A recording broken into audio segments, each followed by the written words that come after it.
Halo, selamat pagi anak-anak kelas TAM dimanapun kalian berada. Pada kesempatan kali ini pembelajaran di hari Jumat ini dilakukan secara luring. Mohon nanti disimak pada tema 8. Masih pada subtema 1, hari ini kita belajar pada pembelajaran ke-6.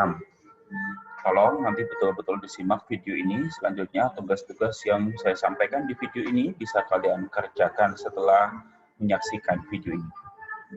Semoga kalian di rumah tetap semangat belajar dan kalian semuanya dapat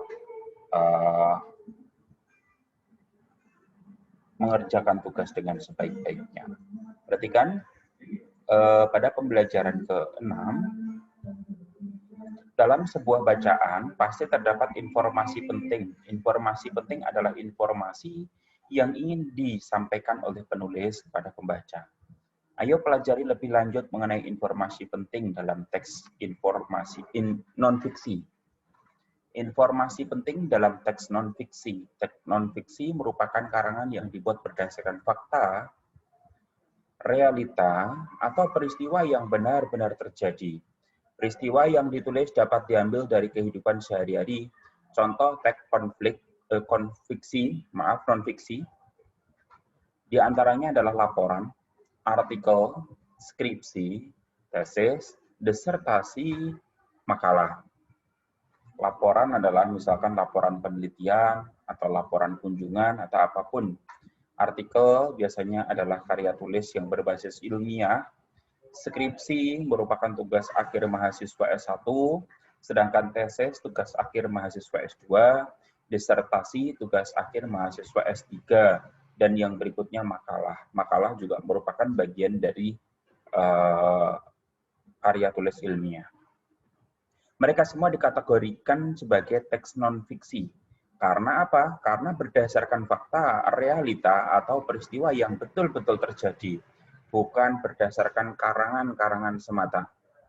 Pada pembelajaran sebelumnya, kamu telah belajar menentukan informasi penting dalam bacaan. Informasi penting dapat ditemukan melalui kata kunci setiap paragraf. Oleh karena itu, kamu dapat menemukan kata kunci tiap paragraf.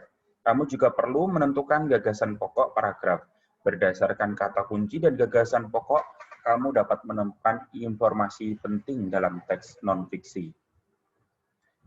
Mari beraktivitas 1. Kita baca di sini. Kondisi alam wilayah Indonesia. Indonesia adalah negara kepulauan di Asia Tenggara. Kondisi alam wilayah Indonesia yang memiliki banyak pulau. Pulau di Indonesia berjumlah 16.056. Pulau terbesar yakni Pulau Kalimantan yang memiliki luas 544.150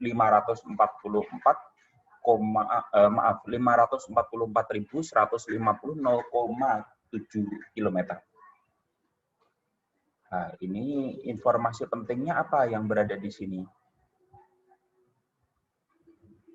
Indonesia negara kepulauan di Asia Tenggara. Berarti informasi pentingnya apa di situ? Nanti silakan disimak, ditulis sendiri. Dilihat dari musim, ciri khusus alam Indonesia adalah memiliki musim angin monsun. Angin monsun adalah angin yang berubah arah setiap setengah tahun. Angin monsun terjadi karena adanya perbedaan pemanasan antara belahan bumi utara dan belahan bumi selatan. Angin monsun merupakan penentu pola iklim dan pola angin di Indonesia. Karena itu, Indonesia terdiri atas dua musim, yaitu musim panas dan musim hujan. Musim panas di Indonesia terjadi pada bulan April hingga Oktober, musim hujan terjadi pada bulan Desember hingga Februari. Letak wilayah kepulauan Indonesia secara astronomis yaitu 16 derajat lintang utara, 11 derajat lintang selatan. Jadi mulai dari 16 derajat lintang utara sampai 11 derajat lintang selatan dan 95 derajat bujur timur sampai dengan 141 derajat bujur timur. Secara geografis, letak wilayah Indonesia berada di antara benua Asia dan benua Australia, serta terletak di antara dua samudra, yaitu Samudra Hindia dan Samudra Pasifik. Itulah letak wilayah Indonesia secara astronomis dan geografis. Jadi secara astronomis itu berkaitan dengan letak berdasarkan garis 16 derajat itu tadi. lintang utara sampai 11 derajat lintang selatan. Nah, sedangkan secara geografis itu karena diapit dua benua dari Samudra Pasifik dan Samudra Hindia. Oke, nanti tolong dikerjakan yang bagian bawah 1-4, tentukan kata kunci tiap paragraf dalam teks tersebut. Kata kuncinya di sini apa? Tentukan kalimat utama tiap paragraf. Kalimat utamanya apa? Cari informasi penting dari tiap paragraf yang terdapat dalam teks tersebut. Yang berikutnya, kumpulkan hasil pekerjaanmu kepada guru. Nanti boleh difoto, kirimkan ke saya. Lanjut, kewajiban menjaga lingkungan dan kehidupan masyarakat. Coba perhatikan gambar di samping. Bencana alam apakah yang sedang dialami oleh masyarakat? Apa penyebab terjadi bencana alam tersebut? Gambar di samping menunjukkan terjadinya bencana banjir. Selain disebabkan oleh faktor alam, bencana banjir disebabkan oleh ulah manusia yang tidak bertanggung jawab, seperti membuang sampah sembarangan dan menebang pohon secara liar.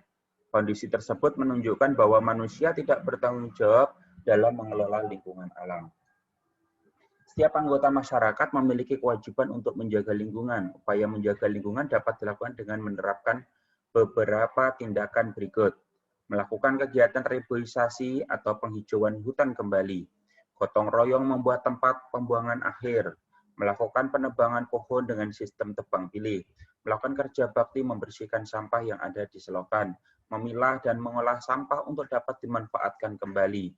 Melaksanakan kewajiban menjaga lingkungan merupakan bagian dari sikap peduli terhadap lingkungan. Sedangkan kewajiban menjaga lingkungan masyarakat mencerminkan sikap berikut. 1. Taat asas. Artinya menunjukkan adanya kesediaan mengikuti aturan dan melakukan pelanggaran. Yang kedua, bertanggung jawab, artinya sikap dan perilaku berani menanggung akibat dari perbuatan atau tindakan yang dilakukan. Yang ketiga, rela berkorban, artinya sikap dan perilaku yang tindakannya dilakukan dengan ikhlas hati, serta mendahulukan kepentingan orang lain daripada diri sendiri. Yang keempat, disiplin, artinya sikap taat dan patuh terhadap nilai-nilai yang dipercaya merupakan tanggung jawabnya. Melaksanakan kewajiban menjaga lingkungan masyarakat akan mendatangkan banyak manfaat bagi warga masyarakat maupun lingkungan. Adapun manfaat yang dimaksud antara lain terhindar dari bencana banjir yang disebabkan oleh tumpukan sampah, mendapatkan udara sehat karena banyak pohon-pohon di lingkungan masyarakat, serta mendapatkan lingkungan bersih dan terhindar dari penyakit. Yang C, memainkan interval nada dengan alat musik. Jarak antar nada pada sebuah lagu berbeda-beda. Ada yang memiliki interval nada yang sama, ada pula yang memiliki interval nada yang berbeda. Amatilah nada lagu bersih dan sehat. Di interval pada nada melodi lagu di atas beragam. Ada yang berjarak 0, ada setengah, 1, 1,5, 2, 2,5. Interval terjauh dari melodi lagu tersebut berjarak 2,5.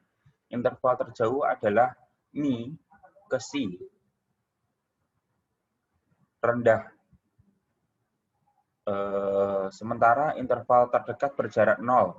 Interval terdekat diantaranya re ke re, mi ke mi, do ke do. Nah, ini ada interval yang berjaraknya jauh. Dari do, re, mi, fa, sol, la, si. Dari do ke si. Jaraknya 2,5. Oke, untuk ini saya akan coba cekkan lagunya.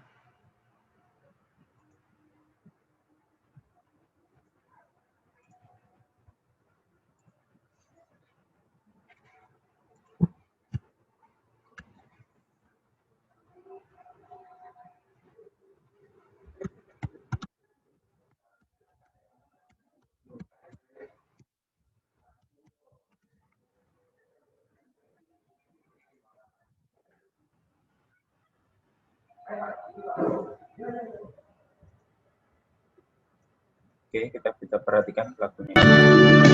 Saya ulang dari awal.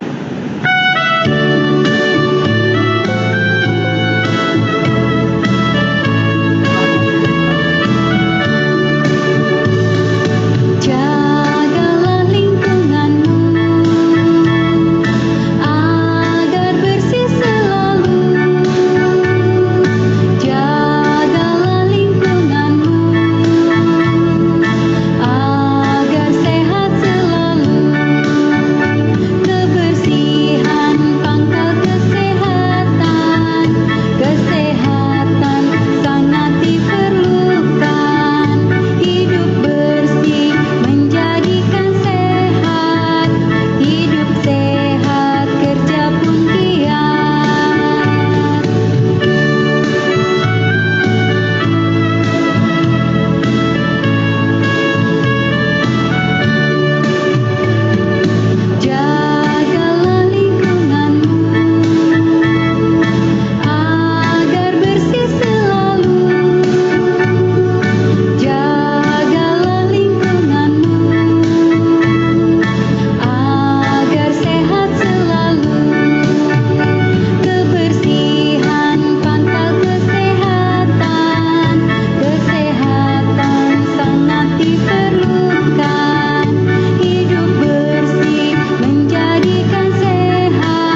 Baik, demikian pada pembelajaran ke-6.